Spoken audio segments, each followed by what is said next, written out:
أعوذ بالله من الشيطان الرجيم. بسم الله الرحمن الرحيم. وإذ استسقى موسى لقومه فقلنا اضرب بعصاك الحجر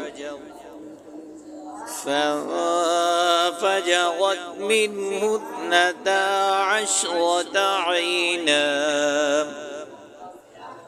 قد علم كل أناس مشربهم كلوا واشربوا من رزق الله ولا تعثوا في الأرض مفسدين.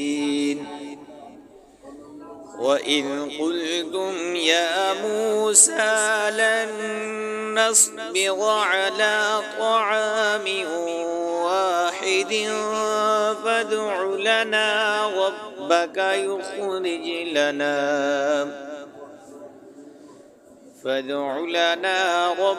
يخرج لنا مما تنبت الأرض من بقلها وقثائها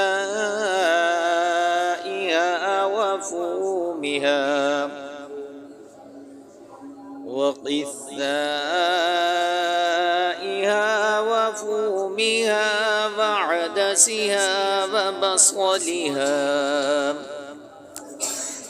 قال أتستبدلون الذي هو أدنى بالذي هو خير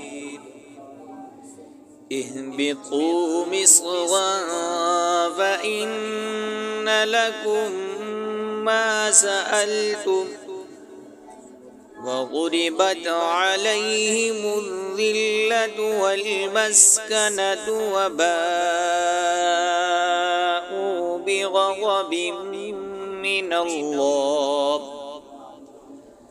ذلك بأنهم كانوا يكفرون بآيات الله ويقتلون النبيين بغير الحق ذلك بما عصوا وكانوا يعتدون.